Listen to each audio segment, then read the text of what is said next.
this? 62, sir. 62? Yes. I wonder if we have those in Alabama. Do you know? I can get you an answer, but I'll have to check and get back to you to confirm which of these we have and where nearest by we have them in relation to Alabama. How new is this? TMS has been around for quite a while. There are innovative types of treatment, kind of the protocol so there's innovations happening in the protocol that make it more rapid, so kind of condensing the number of treatments so that you do a whole lot in 1 or 2 days rather than every day for weeks. Those are still, the evidence is still growing on those to see if those are more effective or as effective as the standard protocol that we use today. But this treatment has been around for quite some time. That's awesome. All right, I'm sure you're monitoring the COMPASS pathways, COMP 360. Yes. Again, there's another drug there. Was it called PSILOC? How you pronounce that? Psilocybin. Okay. Assisted therapy, as it's going through FDA trials, how's that going? I will defer to my colleague, Dr. Levine, to speak more about that on panel 2, specifically about the COMPASS work, but I will say that VA has been partnering with COMPASS and other of the private sector companies who are working in the psychedelic space so that we can, and we're meeting with them regularly to be updated on how their progress is going. Good, good.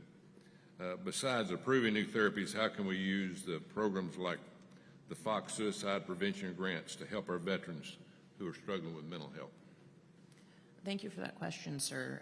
One of the great things about the Fox Grants program is that it's meeting veterans in the community where they are in ways that often we don't, with VA, properly engage with those folks.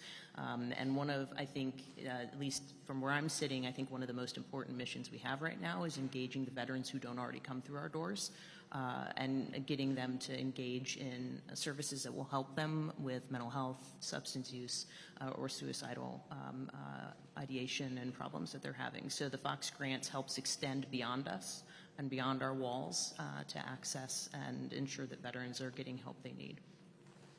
So let's talk about something that I've been trying to push through the VA for 5 years is hyperbaric chambers. They're obviously expensive. A lot of the VAs don't have them, don't want to spend the money on them, but no matter what it costs, we've got to take care of our veterans.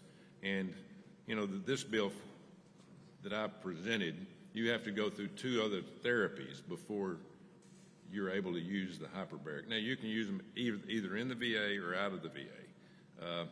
We've got to find, you know, some alternative way to help some of these people that some drugs don't help or other therapies. So what's your thoughts on HBOT? Thank you, sir, for the question.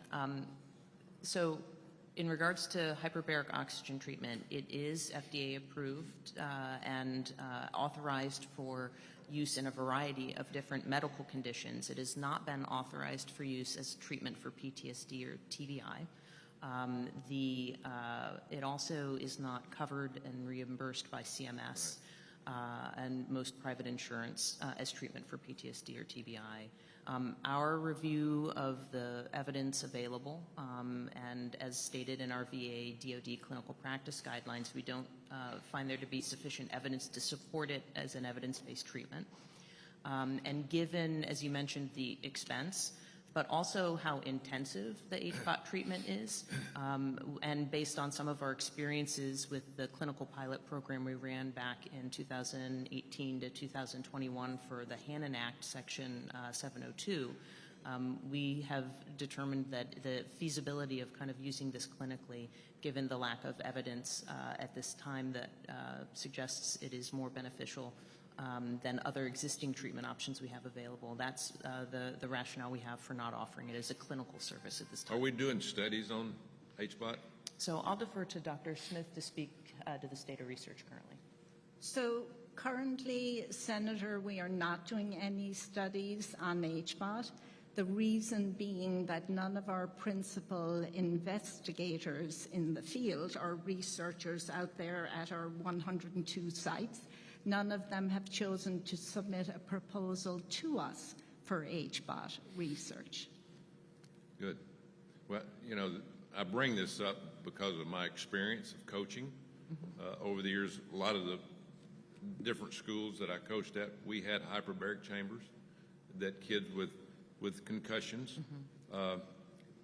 We felt like it helped. It enhanced, cleared their mind to some point. I think my wife caught on to it a little bit. She actually even bought me one. I don't know what that says, but I get in one at least twice a week. You know, it's an hour.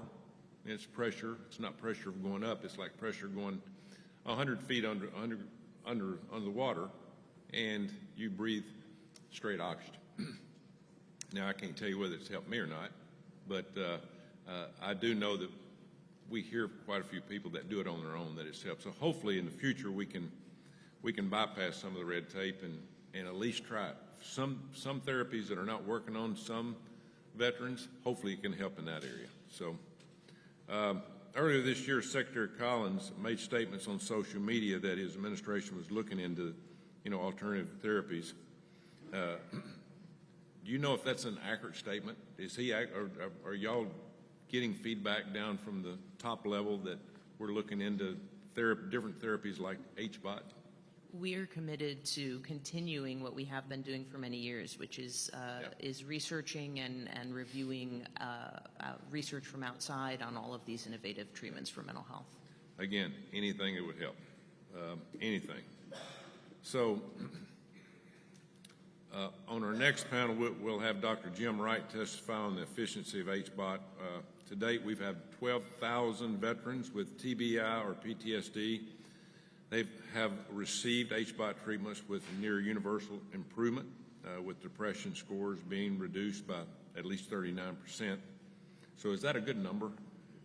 You'd think if you're doing a therapy and you've got 39% increase in help, your just thoughts and your experience.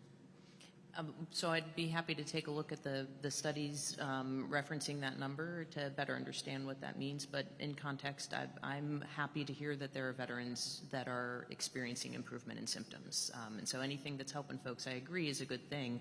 But before I commit resources and put a lot of energy and emphasis into things at a system-wide level, I need to see more convincing and rigorous scientific data.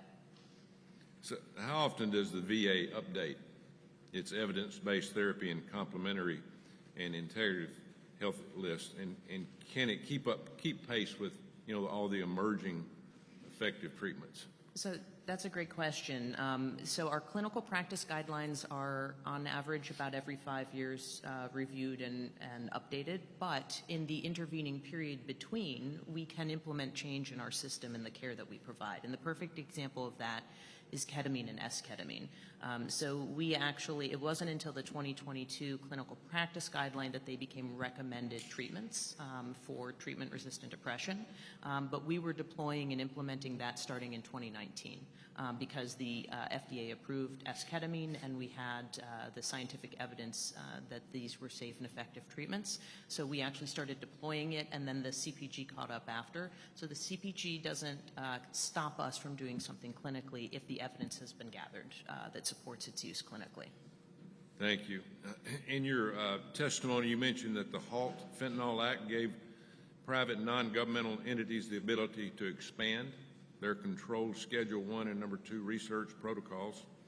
Can you provide additional details on what this means to the VA and ongoing efforts of researching on controlled substances?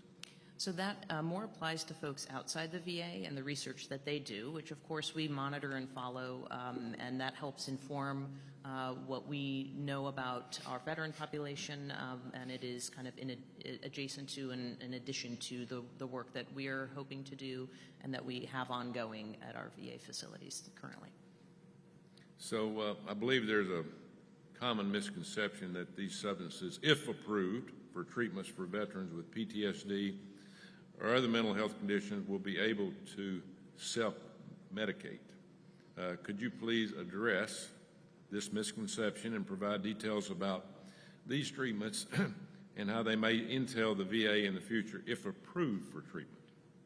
So if any of the psychedelic substances are approved in the future, I anticipate that they would be approved with what's called a REMS program, a risk evaluation mitigation system program that FDA puts in place for high-risk medications when they approve them. And that REMS, I would assume, would want this to be administered in a medical setting. So this is not going to be a take-home medication. These are going to be medications administered like ketamine and S-ketamine in a clinic at one of our facilities in some future state, should they be approved.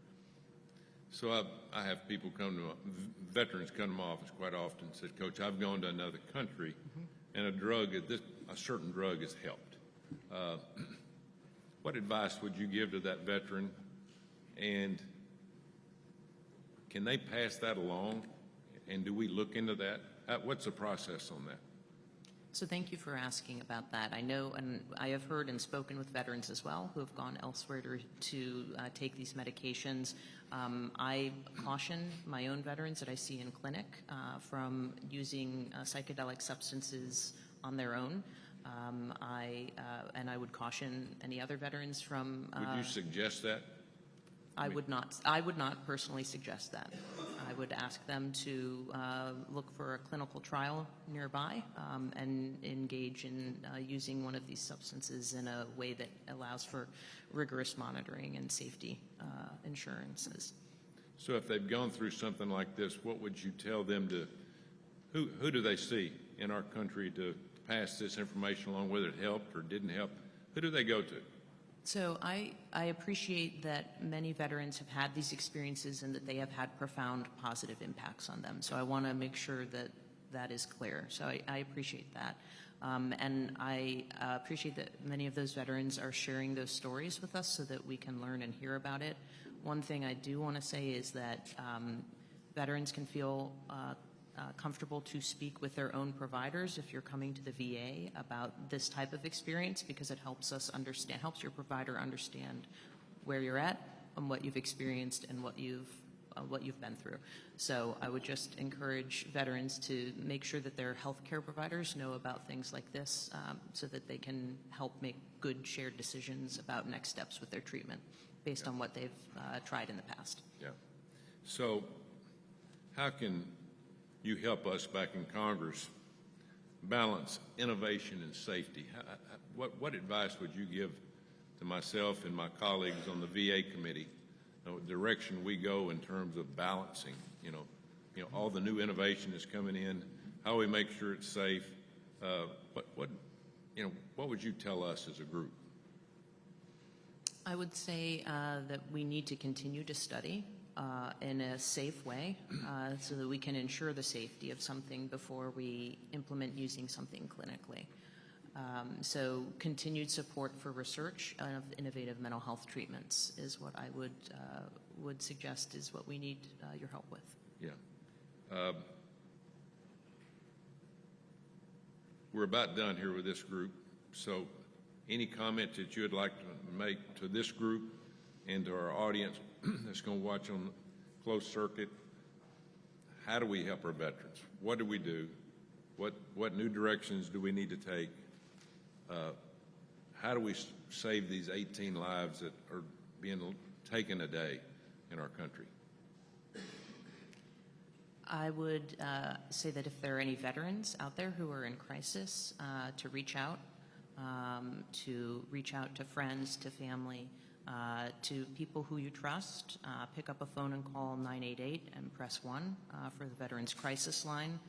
Go to your local VA. Go to someone that you trust and let them know that you're having trouble and you need help. And the VA is here to help you. Thank you.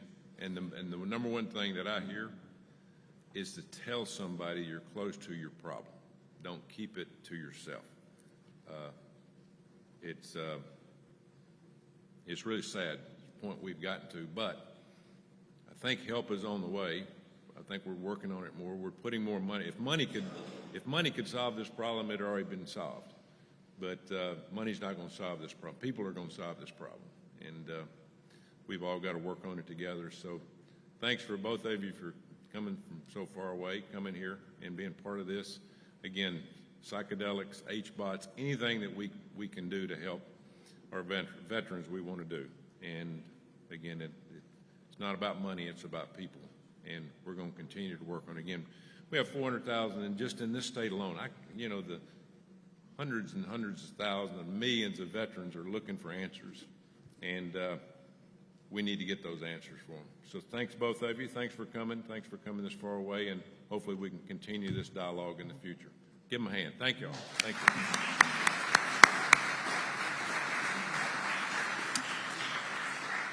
So now we'll set up our second panel. If y'all will start moving up, and we'll set up here and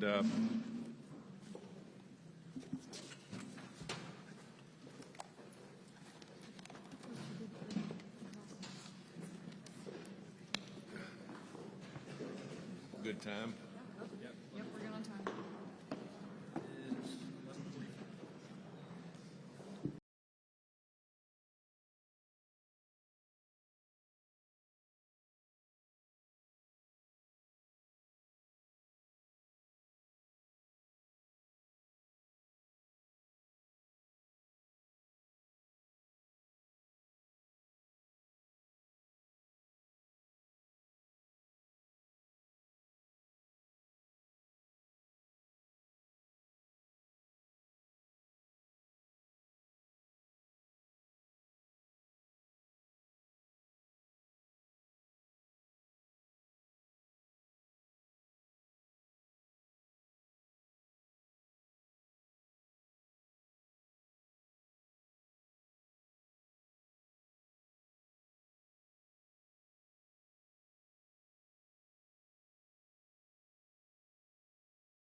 All right, we'll start.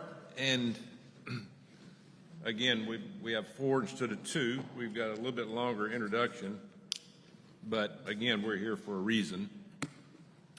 And so we want to make sure we do this right.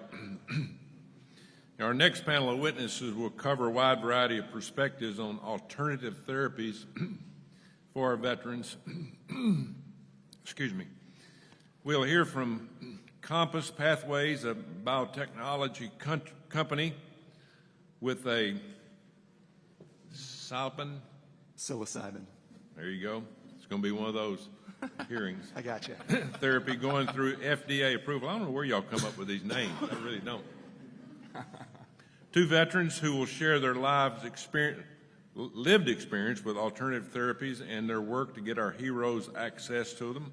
And lastly, a professor and a former trauma surgeon who has conducted cutting-edge research on HBOT and PTSD, TBI for our veterans. This panel will help set the record straight on what alternative therapies look like in practice.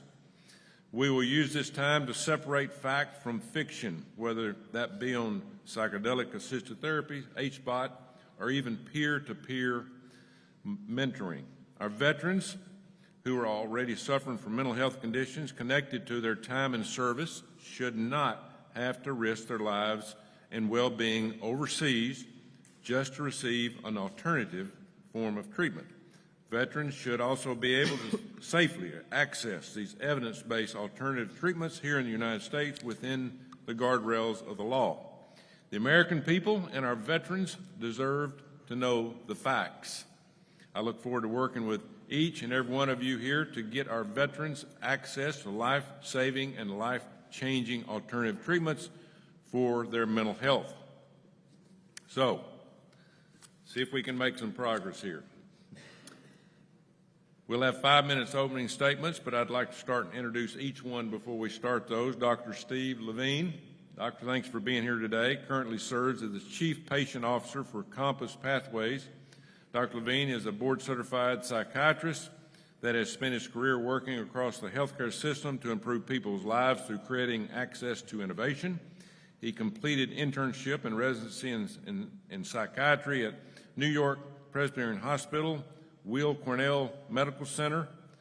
He then completed fellowship subspecialty training in psychomagnetic medicine, psycho-oncology at Memorial Sloan Kettering Cancer Center in New York, Presbyterian Hospital. Before coming to Compass, he founded Actify Neurotherapies that built new models of care delivery across the U.S. for interventional psychiatry treatments. Dr. Levine has been published extensively in both peer-reviewed journals and lay audiences around the world. He has served in leadership roles for professional societies and not-for-profit entities and received numerous awards for leadership and service. Dr. Levine, thanks for being here, and I hope I didn't hack that up too bad. Thank you, sir. Adam Marr introduced one of my constituents here. Adam, based in Slocum, Alabama. Adam is the Director of Operations for the Veteran Mental Health Leadership Coalition. The Veteran Mental Health Leadership Coalition is a national coalition of individuals and organizations united by their mission to prevent suicide, drive innovation, and reshape the future of mental health care veterans and their families. Adam is a U.S. Army veteran. Thanks for your service, where he served as an Army captain and an AH-64 Apache pilot with deployment to Iraq. He also co-founded the Warriors Angels Foundation with his older brother Andrew, a decorated Green Beret who suffered from combat-related brain trauma, to give veterans access innovative treatments for TBI. Adam is also the national co-host for the American Legion's national podcast, Tango Alpha Lima. Today he is accompanied in the audience by his wife of 16 years, Alicia, their children Amelia, Austin, and Aria Marr, his mother Shirley Marr, and in-laws Kenny and Sheila Austin. You got a large group here. I'm glad we got a big enough arena. Thanks for being here, Adam. Dr. Jim Wright, our next witness, another one of my constituents of Vestavia Hills, Alabama. Dr. Wright is an adjunct assistant clinical professor at the University of Alabama, Birmingham. Dr. Wright held the rank of colonel and served for 28 years in the United States Air Force. Thank you for your service.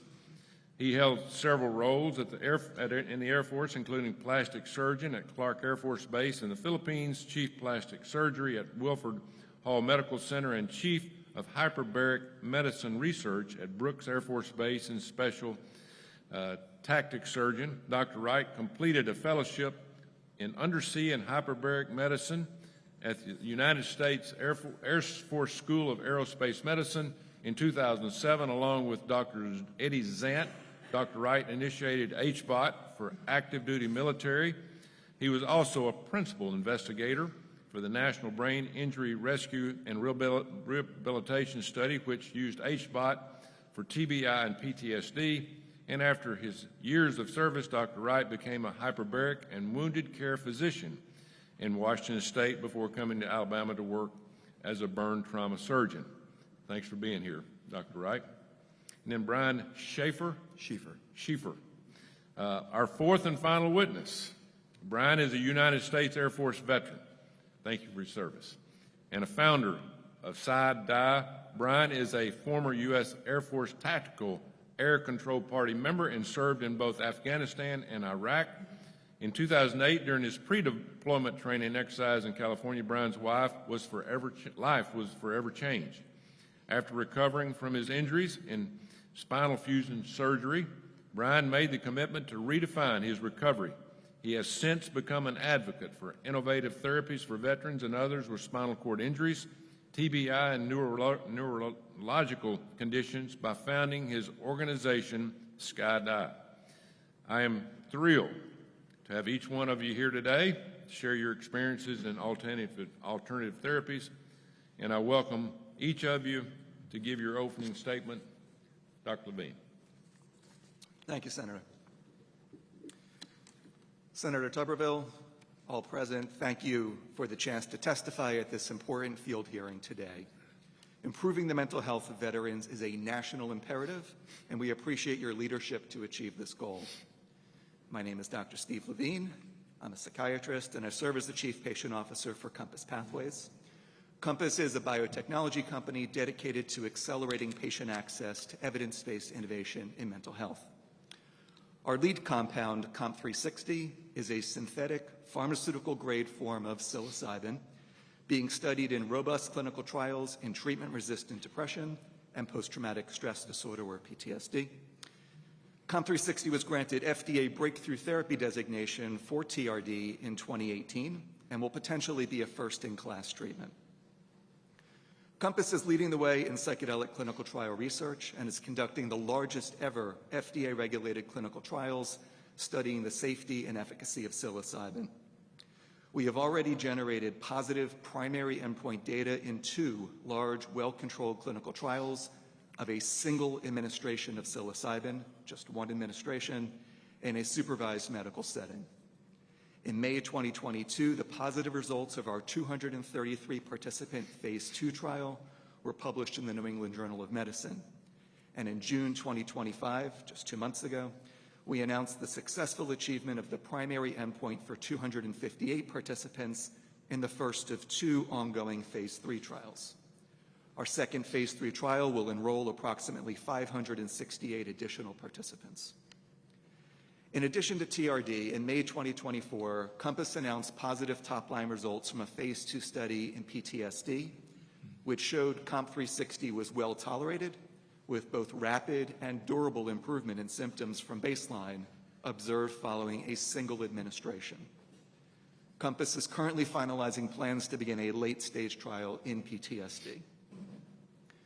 The United States is in a mental health crisis, with 1 in 5 adults experiencing mental illness in any given year. Among the most pressing and debilitating conditions within this crisis are PTSD, affecting 13 million Americans, and TRD in about 3 million. Both conditions are marked by severe symptoms, high suicide risk, and limited medication treatment options. Amid a national mental health emergency where anywhere from 17 to 44 veterans die by suicide each day, we must urgently explore and advance novel treatments to help patients struggling with depression, PTSD, and other serious mental health conditions. Well-controlled clinical studies of the safety and efficacy of innovative treatments like psychedelics are currently underway. That is why it's essential to set standards like those available through the FDA framework to facilitate the safe, effective, and efficient delivery of these treatments to veterans in need. Compass shares the committee's goals to ensure that our nation's veterans can access appropriate care and treatments. We commend the VA for its openness to new treatment options and for the significant research it has performed related to psychedelics. While these compounds are still being studied for potential review by the FDA, we encourage the VA to prepare for the possible entry of psychedelic therapies into the VA health system so that it is ready should these treatments be approved. We recommend that the VA begin by developing treatment protocols, training personnel, and preparing clinical care settings. Compass is committed to partnering with the VA to ensure that sites have the required infrastructure and training in place for successful implementation, as we have begun to do in regular meetings with the VA's integrated project team. Our shared goal must be to ensure that safe, effective medications for the treatment of depression and PTSD are accessible to veterans as soon as possible. In closing, possible FDA approval for certain psychedelic compounds is on the horizon, as there are several ongoing late-stage clinical trials. FDA-approved psychedelics enhance patient safety by ensuring that these drugs have been proven to be safe and effective for specified conditions and patient populations, and that they are prescribed by licensed and trained healthcare professionals for the appropriate patient at the appropriate dose. Again, we thank the committee and Senator Tuberville for holding this important hearing, and I'm happy to answer any questions. Thank you, Dr. Adam. Senator Tuberville, thank you for the honor of sharing my American veteran story at this field hearing today, and for your bold leadership helping to elevate this conversation. My full written testimony has been submitted for the record. Today I'll focus on the essentials, but before I begin, I do want to recognize my family and friends and colleagues here today, and I'm going to dedicate these remarks to my late father, Woody Marr. He went home to be with the Lord this year. He loved his wife and his 4 sons, who all served. He and Mother prayed every day that we would return from our deployments, and we did. We just didn't know that that's when the real battle was going to begin. My older brother, Andrew, an SF Green Beret, came home with TBI and PTSD. The system's answer, 13 symptom-masking medications, and they told him, this is your new normal. My younger brother, Austin, an infantry sergeant with 2 combat tours, medically separated, spiraled into depression, placed on SSRIs, and one night I found him unresponsive after a suicide attempt in the park in our hometown. Me, the Apache helicopter pilot, middle brother, well, sir, I brought all my soldiers home, but I watched my own brothers collapse, all while I tried to figure out how to pull out of my own nose-low dive. You see, sir, this isn't just our story. Unfortunately, it's become an American veteran story. But veterans aren't broken, though. Parts of the system are. For decades, care has numbed instead of healed. Pills, brief therapy sessions, and labels that never address the root cause of trauma. In the past 20 years alone, we've lost more veterans to suicide and overdose than in Iraq and Afghanistan and Vietnam combined. Out of desperation, veterans began building something different, emerging therapies delivered with rigorous care models and veteran-led support. Andrew found hope initially through neurohormone replacement and anti-inflammatory protocols with Dr. Mark Gordon of Millennium Health Centers. Austin and I had different injuries. We required different therapies. After Austin's suicide attempt, he sought psychedelic-assisted therapy with 5-MeO-DMT from Dr. Martine Polanco through the Mission Within. My own journey with Ibogaine became one of the single most transformative experiences of my entire life, reconnecting me to my purpose, my faith in Jesus Christ, and my call to serve. These treatments do, however, carry risks and require medical oversight. For us, though, for my brothers, for my family, they were life-saving. But what happens on the other side of these therapies when proper integration and community support is applied? What happens when veterans begin to become whole again? I'll tell you, sir, they stand back up to serve, and they help those still struggling, because that's what we were trained to do. That's what my brother and I did. We created Warrior Angels Foundation in 2015, one of the first global war on terror nonprofits to focus on funding root cause treatments for TBI and PTSD. We helped to change the stigma and culture around being too tough to ask for help. In the years since, a new wave of veteran leaders has stepped forward, creating new nonprofits to meet the urgent need for care. Their focus has been on therapies like psychedelics, neurorestorative care, TMS, HBOT, and whole health approaches, grounded in the strength of peer-led community support, coupled with education and advocacy efforts. Now, since 2022, through the VMHLC, under the leadership of Lieutenant General Martin R. Steele, USMC retired, we've united 50+ of these organizations. 50+ of these organizations exist, sir, each represented by veterans, families, clinicians, and researchers on the front lines of these innovative programs and care models. All this so we can collectively educate and advocate for these approaches. Meanwhile, nearly every major psychedelic, from MDMA to psilocybin to Ibogaine to 5-MeO, is in FDA trials. 6 of them have earned breakthrough therapy status from the FDA. But until last year, the VA, with nearly $1 billion research budget, has only committed $1.5 million to a single trial, acknowledging that that has since changed. But just like the representatives said up here before, that's the greatest challenging they're facing, change. That must change. We must invest in research, expand access, and do so expeditiously. We are requesting from Congress, simply put, sir, partnership. Partnership to fund research and pilot programs at scale, to support and fund community-based veteran services, to prepare for FDA approval by training clinicians and building the infrastructure now. Veterans didn't wait for the system to save us, Senator. We couldn't. We had to build what was needed, healing veterans and families, and about those in service being able to return to service. Now it's time for the VA and the federal government to continue to step up and support in a large way to bring these solutions home. My father's prayers were answered when his sons came back from war. However, too many families are still praying for their loved ones to come home, physically, mentally, emotionally, spiritually, and morally. It's time their prayers are answered. It's time for partnership, sir. Thank you, Senator Tuberville. May God bless you. May God bless our nation. And may God bless the veterans and families who fought for our freedoms. Thank you.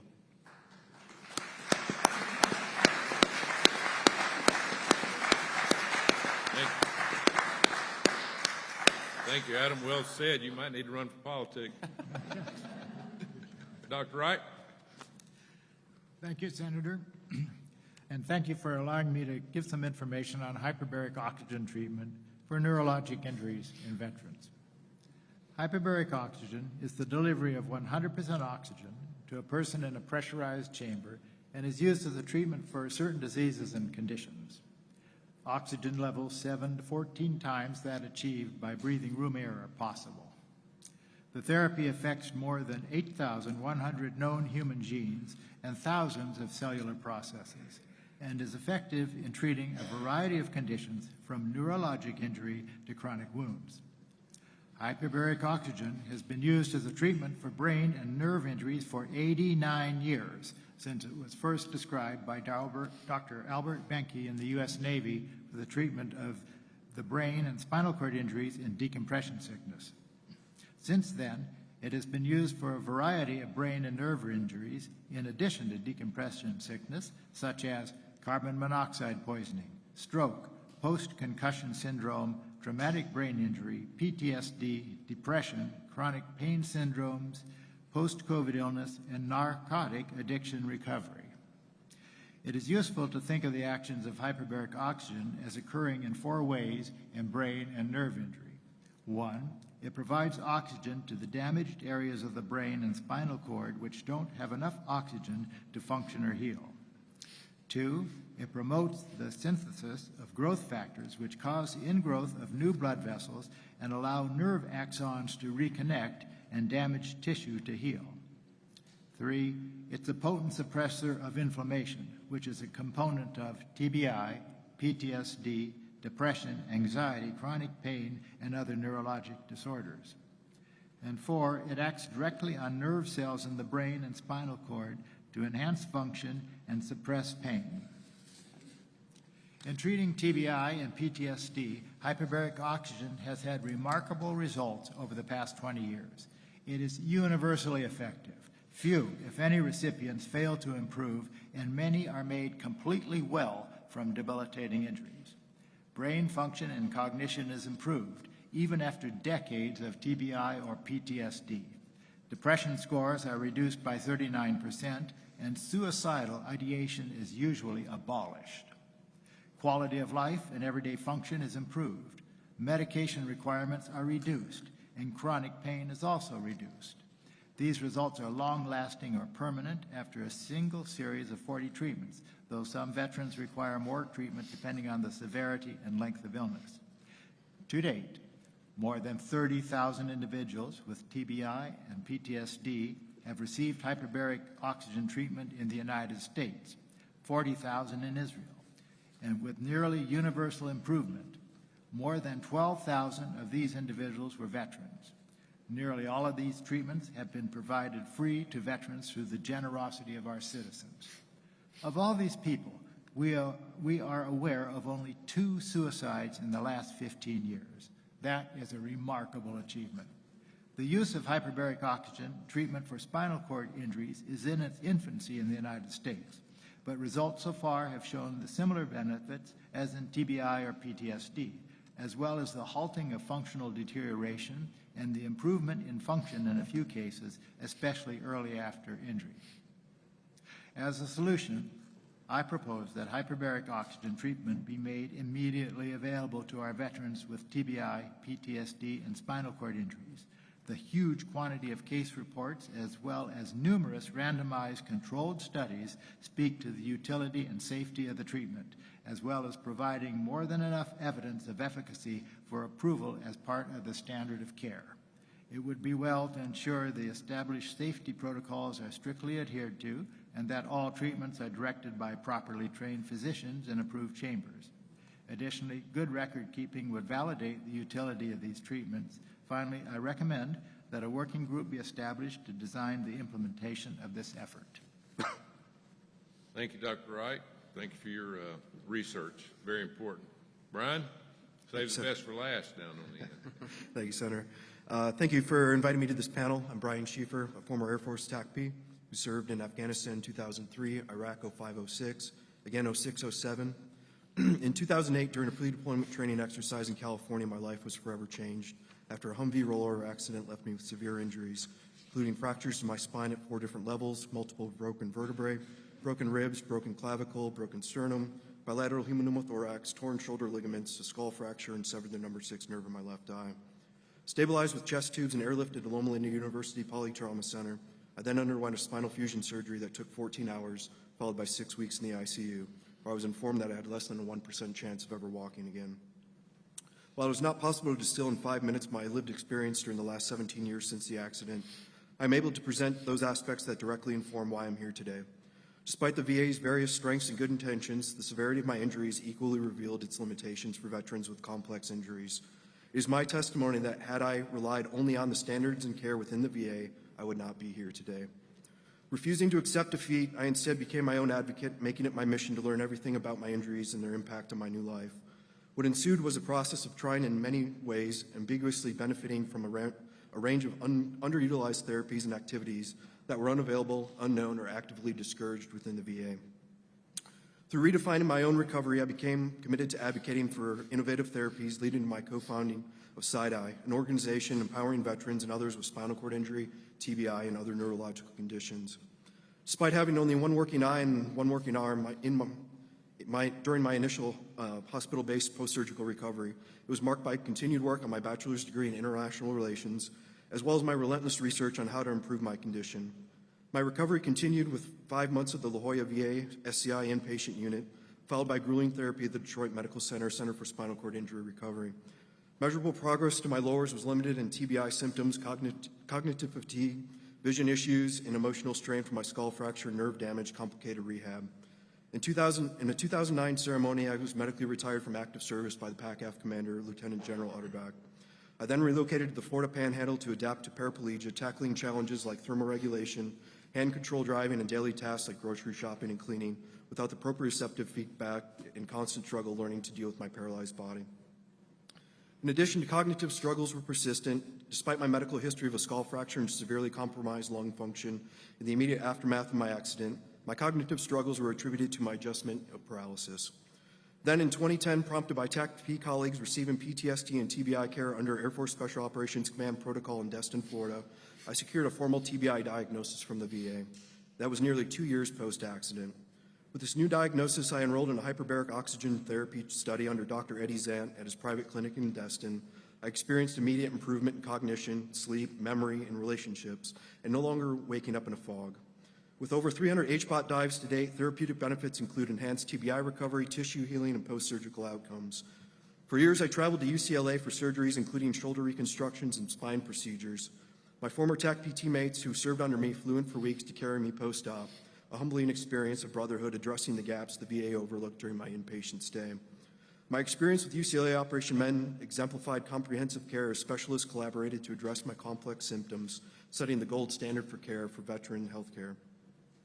VA's care, even for basic needs like wheelchairs, seating cushions, catheters, hand controls, has been problematic at best. Procurement often required me to navigate essentially alone bureaucratic hurdles for essential prosthetic devices and general medical care. Over the years, there have been situations that required my persistent attention for weeks, months, and sometimes even years to resolve the issue. I continue to advocate and push for innovative approaches to ensure no one has to endure the hardships and miseries I've faced, pressing for systematic changes to make the VA care more responsive and effective for veterans with complex injuries. Such advocacy includes over a decade of service as a consumer reviewer for the congressionally directed medical research program, evaluating grants in SCI, TBI, orthopedic outcomes, and neurological conditions. This role exposed the critical research gaps, particularly in the underfunded fields of SCI and TBI, with veterans 3 times more likely to suffer an SCI than their civilian counterparts. In 2018, I discovered adaptive scuba diving and working with a small team pioneered techniques tailored to my needs. Underwater is a barrier-free 3D environment. I found liberation, reduced pain, better sleep, and relief from TBI-related cognitive fog, much like HBOT, but with the freedom of floating and movement. I now have nearly 100 scuba dives to date. A final example of how I benefited from an unorthodox therapy is my personal experience with psychedelics. Among the many benefits was an unexpected and remarkable restoration of my sense of connection to my body in the lost sensation areas and proprioception areas that I can no longer feel.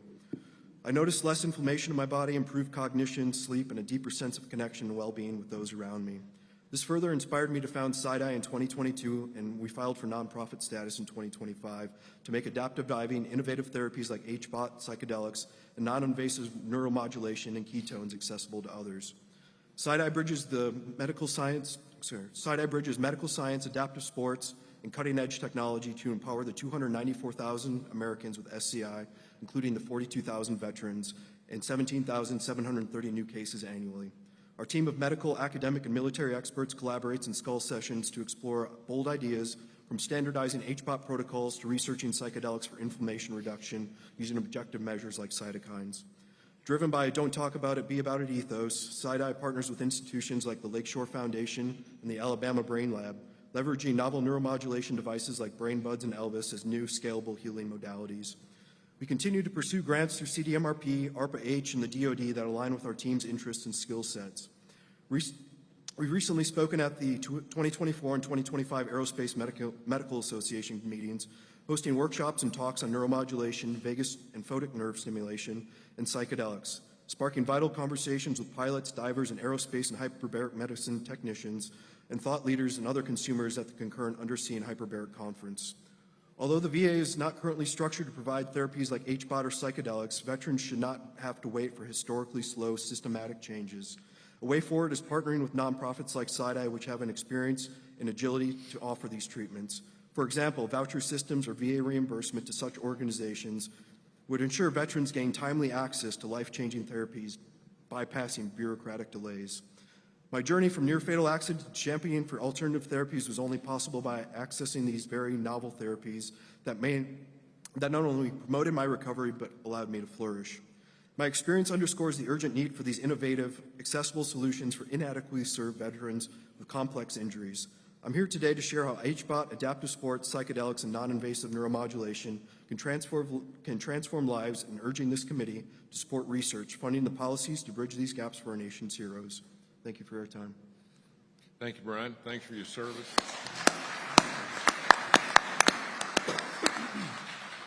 And God bless you, what you've gone through. Okay, we're here today, and again, we've got video on this, not just for the people here, but hundreds of thousands of veterans will watch this. So I've got a couple dozen questions. Make it short and sweet, but give these veterans something that you know that can help them. Give them advice. Give them an understanding of there's people here to help.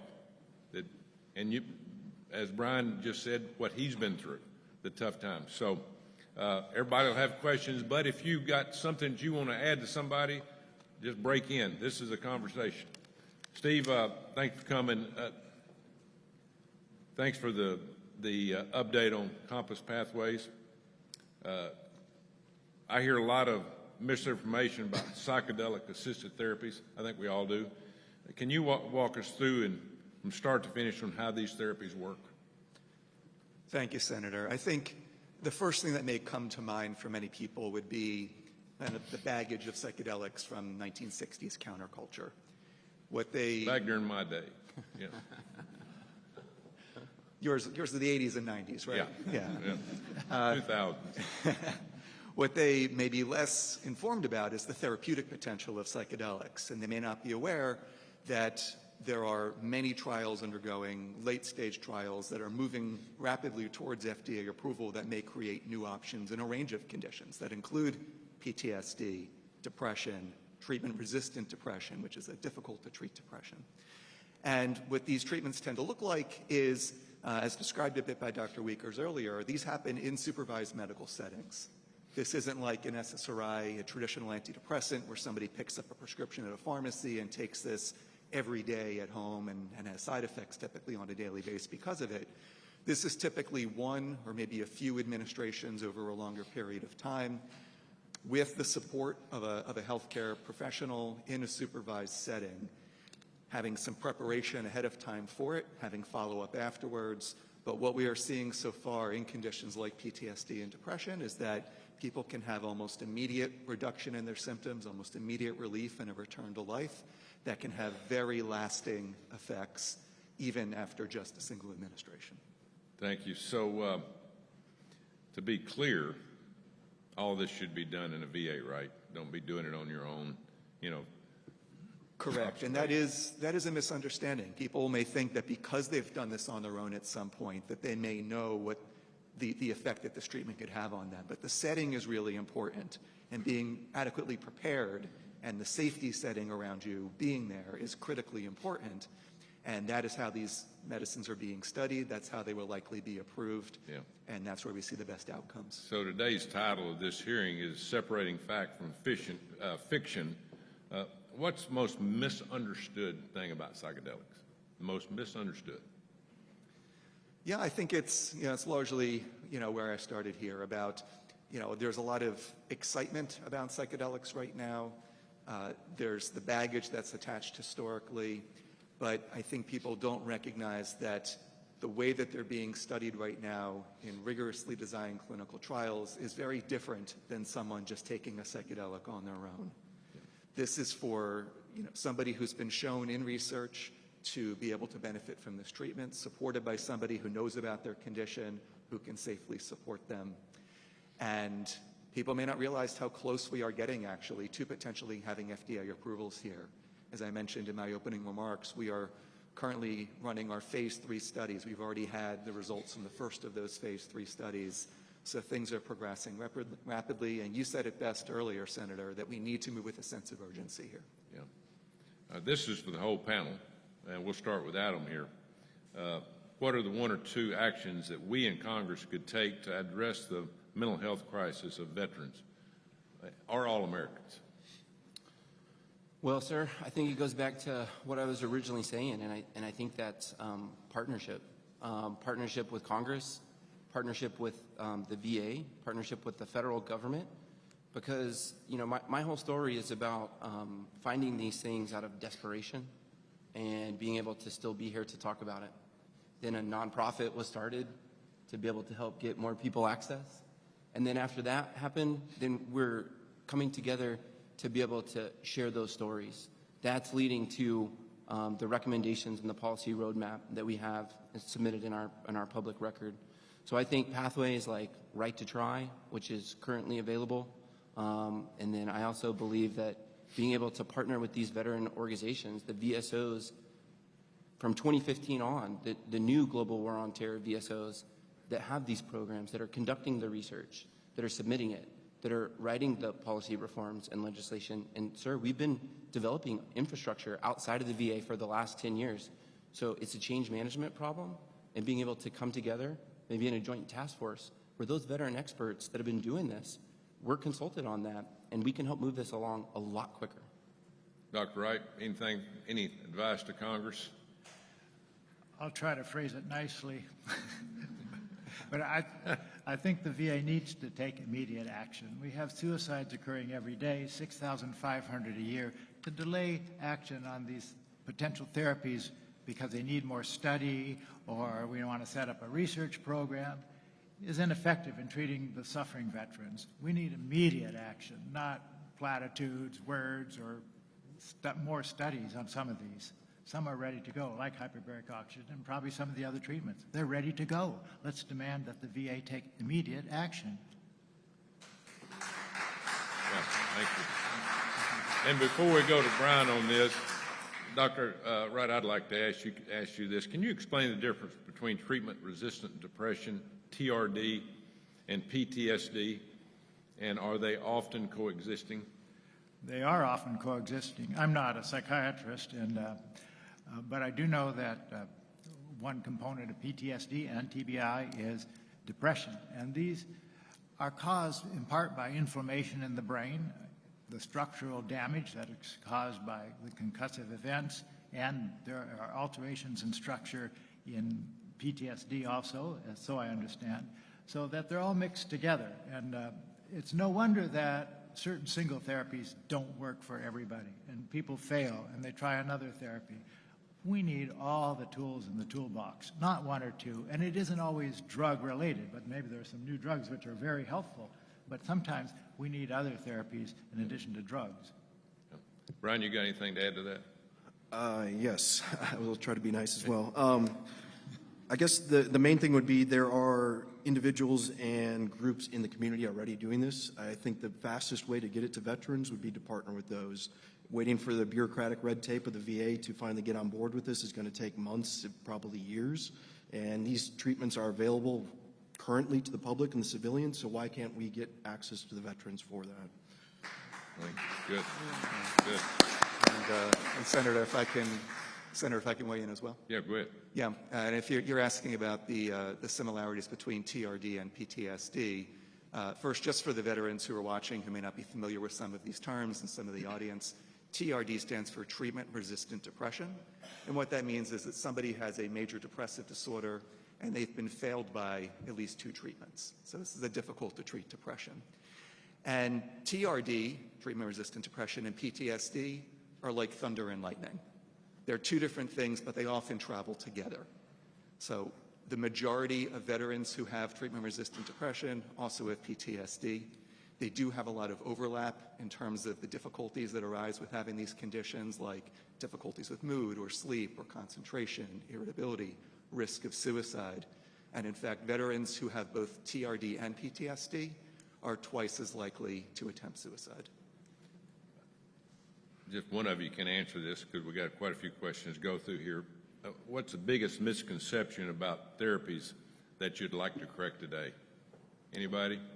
I would just say, with respect to psychedelics, there's a misconception out there sometimes that these are the cure-all, the panacea, that it's kind of one and done, and I just don't think that that's a good way to approach these really multiple structured settings. What I mean by that is, I've experienced a powerful psychedelic called Ibogaine only twice, 7 years apart. One time was at the worst time in my life. Another time, I had done a lot of work, a lot of processing of that information, peer support and community to be able to integrate that in. So I needed all that time for the next one to be able to have the effects that it did. So I think looking at these as one and done isn't a great way to do it. But these therapies are producing better and lasting outcomes because they're able to go to the root cause as opposed to masking the symptom. Dr. Wright, you want to add to that? Yes, I have some comments about what the VA thinks about hyperbaric oxygen. Their thinking is flawed. The studies that the DOD and the VA did were all flawed. They used hyperbaric air as a sham treatment. Well, we've known since the 1870s that air delivered under pressure is a treatment for lingering neurologic conditions. And guess what? Everybody got better in these studies. In fact, the Air Force later retracted its opinion on the paper. It says, well, the sham treatment got better, hyperbarics got better, it must not be effective. They're both effective, and they retracted what they said. So that study has been retracted by the Air Force. The only outlying study was done by the Navy, and they reported no objective findings in 24 Marines who, if they said they got better, this is all subjective, they would lose their VA benefits. And nobody does a hyperbaric study with just objective TBI findings. That's an inappropriate study. And then they also did some eye movement reports. Well, these are elite athletes, and they are elite Marines with marksmanship skills that are beyond the public, and so their eye movement scores are going to be in the 95th, 96th percentile to start with. So to ask them to improve that with hyperbarics is very difficult. So they're outlying, they picked the wrong measurement. So those studies are flawed. Since then, we've had 13 other studies which show that it works. Everybody gets it to work except the VA and DOD. And it doesn't matter what country, Israel, China, and the United States, and thousands of people have improved. There have been no seizures, by the way. It's a safe and effective treatment. Thank you. Brian, let's talk about regulatory real quick. As founder of Skydive, you're working daily to get veterans access to therapies like HBOT or SCUBA, and alongside other alternative treatments. What's some of the biggest regulatory hurdles that you face helping get veterans across the finish line? A lot of it, from what I've found over the years, is education. People only know what they know, and I've spent probably 90% of my time just educating folks on what these therapies are, what they can do, and really from that, it comes into the community involvement. We've got a great community partner down in Destin for diving. Dr. Zand has been a great help for HBOT and treating so many veterans over the year, pretty much off of his own dime. I think the big thing is, once again, regulatory hurdles and dealing with the VA and how do we get through the red tape and get folks these treatments. I've had folks that have gone down to Mexico to receive the Ibogaine treatment and were told from their VA provider they were going to lose their benefits if they went. And these were folks that were taking 2 shoeboxes full of medications, came back, and they're taking nothing. What advice do you give them on that What's that? when they go south of the border? I think everybody has a need, and if the needs aren't being addressed here in the States, I would encourage them to go find what can work best for them. Everybody's physiological makeup is completely different, and everybody's going to react differently to these therapies based on their environment, past histories, traumas, things like that. So I think the big thing right now is just access, giving access to veterans to allow them to go where they want to go, where they don't have to fall into the VA catchment is going to be huge. Having community resources available to them locally, yeah, and I think that's going to be the biggest hurdle right now is just education. Like Adam said, is not only are psychedelics great, but there's a misconception that it's the one and done. No, that's just the beginning of the work, and it's the integration afterwards and that longitudinal study that we really need to keep a track on to really make sure that we're helping these guys and girls. Sir, I'd just like to add on to that with what we recommend when folks go down to Mexico to experience these, because last November I had the opportunity to advise setting up a veterans program in Mexico at one of these clinics. The program's called Beyond Service. It's a 9-week best-in-class program. This is what we've learned along the way because of what we've had to tell people to go down and prepare. So it's 4 weeks of preparation calls in a group of 5 because we train together in groups. So it's very familiar to us. When we do that, you're down there for 8 days on site at this clinic. You're there with medical support and intake, 9 ER doctors, emergency care nurses, therapeutic staff, and then a culinary that's making sure that you're eating the right things to put into your body. And then there's an environment where you can have this experience, where you're prepared, where you're there with your peers. And then on the other side of that, we don't rush you back into your environment at home. So you have time to be able to start to come back into your body from the effects of this medicine. And then on the other side, we don't abandon you.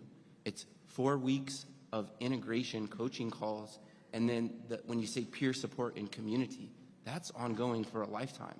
But that's familiar to somebody that was in the military, to somebody that was on a sports team. And it's not familiar if you've just been on your own your whole life. And so being able to design programs like this, but we got to design them outside of the United States, sir. Unacceptable. And so, but we've done 10 cohorts in this year alone, 50 veterans, female cohorts, because female veterans experience military sexual trauma, and we've learned to not put males in their cohorts so that they can be able to heal from their wounds. We also have 2 cohorts of veteran spouses, because it's not just about the veteran, it's about the whole family, and it's about being able to support them on the other side. Good. Steve, what can the VA do to increase the number of available alternative therapy treatments? What can we do? You know, I think the VA, it's less about how the VA makes new treatments available than I think making them available as quickly as possible once they are. Right. The FDA primarily has the responsibility in protecting the public good to evaluate the risk-benefit profile of potential new treatments. Once that has been proven, then I think there can be no delay in the VA rolling these treatments out and actually getting them to veterans. It's why I applaud the work that the integrated project team is doing at the VA now to start preparations. I think that one action that could be taken is increased support for that work so that there are the resources available and necessary to make sure that personnel are trained, that the space is set up, that the healthcare providers are trained in these protocols and they're ready. Because the reality is that if right now we know that veterans are not well served for these conditions, if we look at what's in development, the pipeline is what it's called, other than psychedelics, and perhaps some of the other treatments we're talking about today, there isn't much.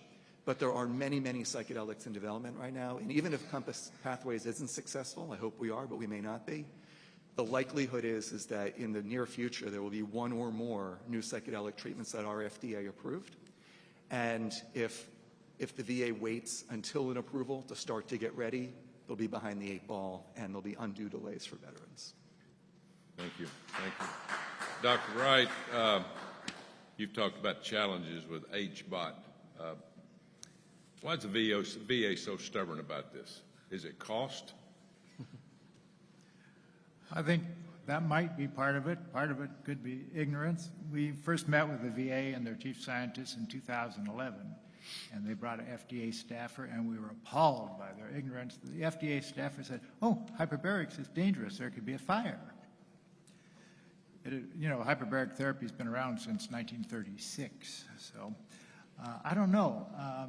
Same problem with the DOD, of which I was part of, and they were just totally against it, and they wanted incontrovertible proof. Well, now we have that proof. They wanted level 1 proof. We have that proof. We have 70,000 people who have been treated successfully. No seizures, no serious side effects, and everybody that we know of got better. And very few, and the 2 suicides, that's all we know about. That's remarkable. I think that's enough evidence to proceed. I don't know why they're so resistant. Maybe they're afraid they don't have enough evidence. They do. I don't know. It's hard for me to figure out. I don't know the answer, Senator. Yeah. Thank you. Maybe we can figure it out. Brian, I'll start with you. Adam, I want you to answer this one too. Sure. You 2 veterans, you've started your own organizations to get veterans alternative treatments. You have a unique perspective and you face your own unique set of challenges. What challenges have your organization faced in working with the VA or community care providers in getting veterans access to all these therapies? Brian? We haven't worked with the VA for that reason.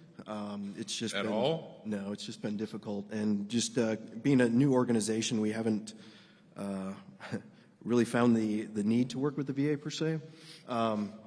Dealing with veterans is, as you know, a very unique population of individuals, very driven, very motivated to get things done. So what we found is people are going to look for their own alternative therapies outside of the VA, even if the VA is telling them no. And so how can I, as an individual who's gone through my own experiences, tell somebody they don't have a right to treatment or don't have a right to try these different things?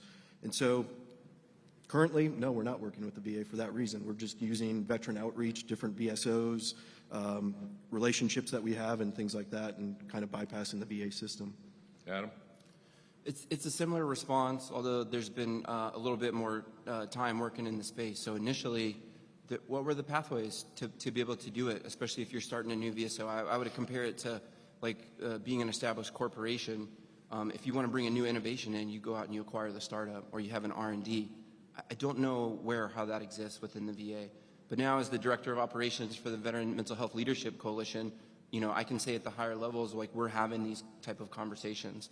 But it still comes down to systems reform, systems change, and being able to, like you so eloquently said, sir, what is the balance between innovation and safety? Right now, I don't think there's a good balance. I think it's overly focused on safety for all the reasons that we know medically. There has to be greater emphasis on accelerated innovation. Brian, you want to add, Steve, you want to add anything to that? Nothing to add. Okay. All right. Dr. Wright, for those listening in the room, we might have jumped over this a little bit, but if they're not familiar with HBOT, if veterans watching this today are not familiar with that, can you walk kind of shortly through a process of what they go through, how they would do it, the procedure, and how many therapies they might need to show some kind of progress? Sure.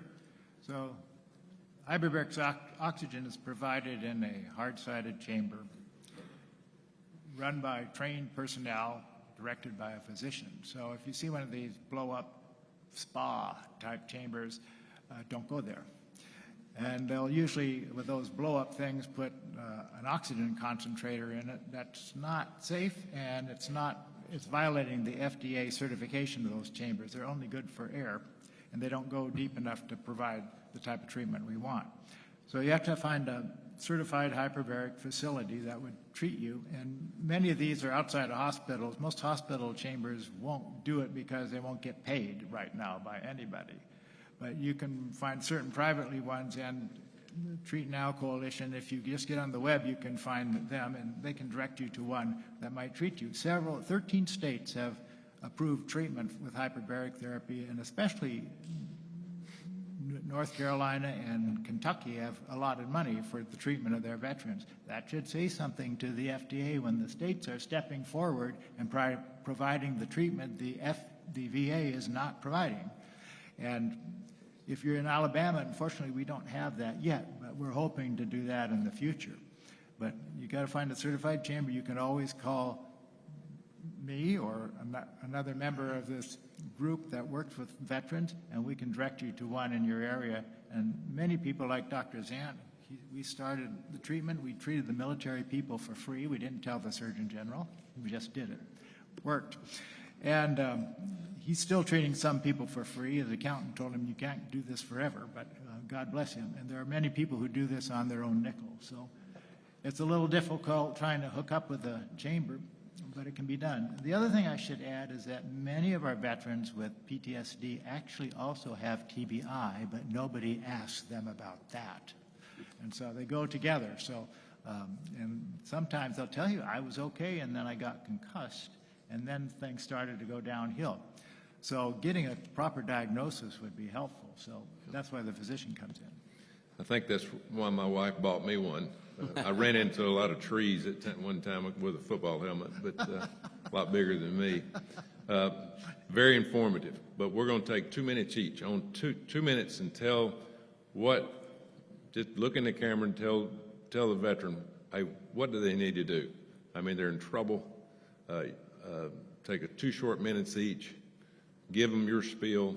Tell them what you believe in, and we'll end this up. Steve, let's start with you. Thank you, Senator. Because, as you say, speaking directly to the veterans who are watching this right now, I think the most important thing for them to hear is that you can hear from this panel, from this room, from the attention being paid here, that there's a recognition that there are tremendous unmet needs in the treatment of PTSD, in the treatment of depression, that we are currently not meeting the moment right now in caring for our veterans. However, that there are many promising treatments in development, and I hope that that creates some hope, because the most dangerous thing is the loss of hope. And so I think that veterans can look forward to a time, hopefully in the near future, where they don't have to leave the country they served in order to receive these treatments, that they continue to move through the FDA pathway, through regulatory pathways. And we are firmly committed to partnering with the VA, to working with our government, to everyone who is united in this mission to ensure that we do create new options for our veterans, whether that's psilocybin, other psychedelic treatments, or other innovation that is so sorely needed. Thank you. Adam? Sir, I would say that these are not alternative therapies. These are emerging therapies. These are breakthrough therapies. These are the innovations of our time. So if you're a veteran and you're considering one of these and you're worried about the stigma or things that you've heard in the past, look to your left and right, to a brother. Come to the VMHLC, because we're out front advocating for these things, but we're advocating because we help expand access, because we help document and make sure that we're producing the research outcomes, that we're helping to draft the policy based off what we've learned through going through these, the hardships year after year. We're not starting from scratch. We have 10 years of infrastructure to be able to ensure that training, the processes, the technologies, and the interagency coordination all the way up to the highest councils in the land to make these things happen. So it is happening, and if you want to come there, then we're not going to be able to get you one of those treatments, but one of our 50 partner organizations are. And Senator, that list is going to continue to grow and grow and grow. And so that's what I would recommend. And lastly, I would just thank you for this opportunity, for elevating this beyond alternative into the conventional. And we're ready to partner on this to be able to move forward together, because that's the way it needs to be done, in unity, in ways that we haven't been able to before. Thank you. Thank you. Dr. Wright? I would say if you're a veteran and you're not at the VA getting treated for some reason, maybe if you can find it in your heart to go back there and try, do that. If you don't get satisfaction, write your senator and your congressman and tell them about it. Now, if you want hyperbaric oxygen, my best suggestion is contact the Treat Now Coalition, just like two words struck together. They're on the internet, or one of these other agencies, and they'll put you in contact with a facility that offers treatment to veterans. Thank you, Dr. Wright. Ryan? I would say you have to be your own best advocate. Nobody knows you and your body and your physical condition, mental state better than you. So understanding that, there are organizations out there that can help and are willing to help, but you have to do your own research and kind of sort that out and kind of sort your way through it. Just because the VA tells you no doesn't mean it's a hard no. There are a lot of alternative therapies that are coming online right now. Everybody has to find what works best for them. What works for me may not work for Dr. Wright, and vice versa. So be willing to try new things, with your own risk factor, and there is hope out there. And I think these alternative therapies are going to provide hope for thousands of veterans and the civilian population. Thank you. So I don't think people really understand, hopefully they got this from today, that this is a national emergency. This is bad. And we got a lot of problems in this country. This is really bad. And it's getting worse. It's not going to get any better. We're having more and more veterans that we're adding into the VA. I don't think people realize the VA is the largest healthcare system in the world. But sometimes we think that the VA is for the employees. It is not. It is for the veterans. We need to help our veterans. And again, we're in tough times. But tough times are handled by tough people. And so hopefully today's hearing opened some eyes. Again, a lot of people are going to watch this. And we've got to have two great panels, the one at the beginning and the one here. But we're just anxious to see the VA improve. And hopefully that these alternative therapies will help. Just talking about them, visiting about them, understand a little bit more about them. The committee to consider legislation that authorizes the use of alternative therapies like HBOT, I hope they listen. I really do. New treatments are being studied every day, not just to help veterans, but everybody in this country. But we need to stop the damn red tape. The red tape is what gets in the way of the greatest country ever. And for some reason, we continue to add red tape instead of getting things out of the way so we can help people.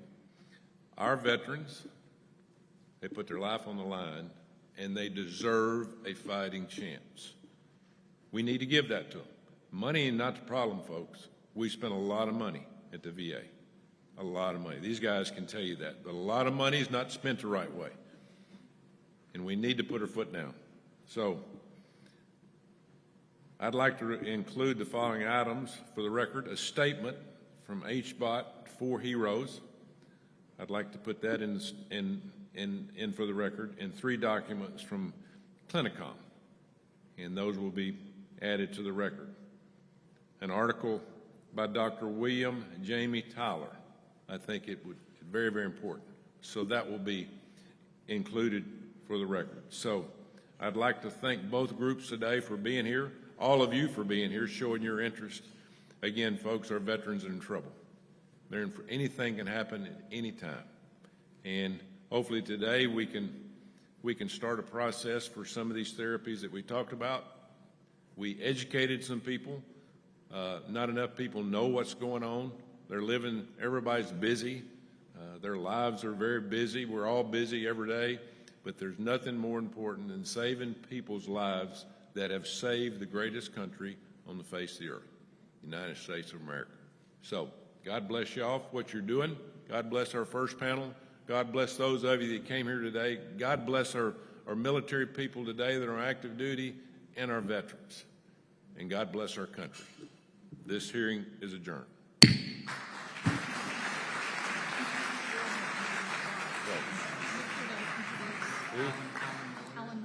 Alan, come on up real quick. He's coming up.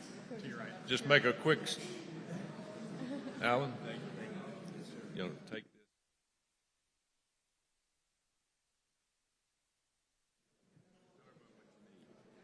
I want to thank Senator Tuberville and his extraordinary staff and the staff of the Veterans Affairs Committee for allowing us to host this vitally important hearing today at American Village, where honoring veterans is a really important part of our mission here. I look around the room and I see a number